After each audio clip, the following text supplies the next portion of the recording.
Rheumatoid arthritis में होने वाली ऑर्थोपेडिक प्रॉब्लम्स। रूमेटॉइड अर्थराइटिस एक ऑटो इम्यून डिसऑर्डर है, मतलब जिसमें शरीर के सेल ही शरीर के बाकी के सेल या टिश्यूज को डैमेज करने लगते हैं। तो इसमें बहुत कॉमनली देखा जाता है कि ऑर्थोपेडिक प्रॉब्लम्स बहुत हो जाती हैं मरीजों को। अब इसमें होने वाली सबसे कॉमन ऑर्थोपेडिक प्रॉब्लम है जैसे नी का अर्थराइटिस, हिप का अर्थराइटिस या स्पाइन की प्रॉब्लम्स, या अपने हाथों के ये छोटे छोटे जो जॉइंट्स हैं इनमें सूजन होना, या फिर बाकी के जॉइंट्स जैसे कि रिस्ट हो गए या एंकल हो गया, इन सब में सूजन होना। कभी कभी टेंडन्स भी इसमें टूटने लग जाते हैं जिसकी वजह से हाथों का मूवमेंट या फंक्शनिंग खराब हो जाती है, या फिर कॉन्ट्रैक्चर होने लग जाते हैं जॉइंट्स में। कॉन्ट्रैक्चर मतलब ऐसा होता है कि जैसे अगर ये किसी का हाथ है तो इससे ज़्यादा सीधा ही नहीं हो पा रहा है क्योंकि यहाँ का सॉफ्ट टिश्यू जो है वो कॉन्ट्रैक्ट हो गया है और उसके साथ साथ जोड़ में भी अर्थराइटिस हो गया है। तो इस तरह की सारी समस्याएं रूमेटॉइड अर्थराइटिस में हो सकती हैं। नी में होने वाला अर्थराइटिस इसमें सबसे कॉमनली देखा जाता है और जो पेशेंट्स को काफ़ी ज़्यादा परेशान भी करता है। तो रूमेटॉइड अर्थराइटिस में इनिशियल स्टेजेस में तो मेडिसिन से, एक्सरसाइजेस से हम इसको मैनेज भी कर लेते हैं। लेटर स्टेजेस में ही इसमें नी रिप्लेसमेंट सर्जरी की ज़रूरत पड़ती है। इसी तरह से हिप का अर्थराइटिस भी इनिशियली मेडिसिन से, एक्सरसाइजेस से मैनेज हो जाता है, लेकिन हो सकता है इसमें भी हिप रिप्लेसमेंट सर्जरी की ज़रूरत पड़े।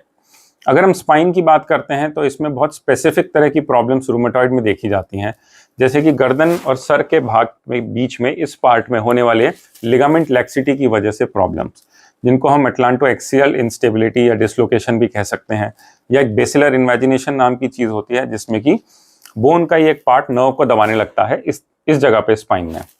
तो इससे नर्व रिलेटेड सिम्टम्स हो सकते हैं, जैसे हाथों पैरों में सुनपन होना, ताकत का जाना, या फिर जकड़न होना, चलने में दिक्कत होना, मोशन यूरिन का कंट्रोल जाना।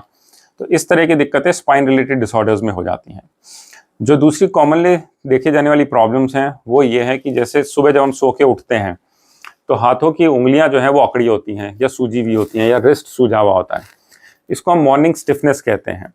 तो इस सिचुएशन में इन जॉइंट्स में मूवमेंट जो है वो धीरे धीरे कम होता जाता है, सूजन आने लगती है, हाथ पैर टेढ़े भी होने लग जाते हैं। तो इसमें हमें कभी कभी सर्जरी की ज़रूरत पड़ती है जब हम टेंडन्स को ठीक करते हैं या जॉइंट्स को ठीक करते हैं, या अगर पॉसिबल है तो स्मॉल जॉइंट रिप्लेसमेंट सर्जरी कर पाएँ। इस तरह की हमें सर्जरीज करने की ज़रूरत पड़ती है। रिस्ट में या एंकल में जब रूमेटॉइड अर्थराइटिस बहुत बढ़ जाता है तब हम नॉर्मली उसमें साइनोवेक्टमी या फिर आर्थ्रोडेसिस जैसी चीज़ें करते हैं, जिसमें कि अगर जॉइंट टेढ़ा हो गया है, रिस्ट का बहुत पेनफुल है, तो हम उसको नॉर्मल पोजीशन में लाके फिर फ्यूज़ कर देते हैं सर्जरी से।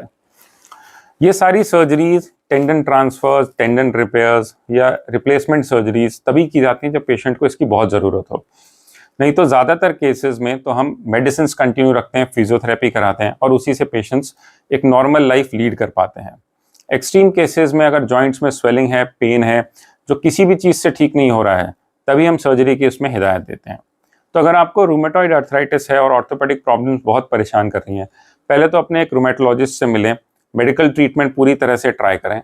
उसके बाद हो सकता है अगर दिक्कत फिर भी बनी रहे तो आपको वो इंट्रा आर्टिकुलर स्टेरॉइड्स के लिए एडवाइस करें, और अगर उसके बाद भी आराम नहीं आता है तो हो सकता है इसमें सर्जरी की ज़रूरत पड़े। तो अपने नज़दीकी डॉक्टर को दिखाइए, रूमेटोलॉजिस्ट से अपना ट्रीटमेंट कराइए, और ज़्यादातर लोग रूमेटोलॉजिस्ट की मेडिसिन से ही पूरी तरह से ठीक भी हो जाते हैं। Thank you.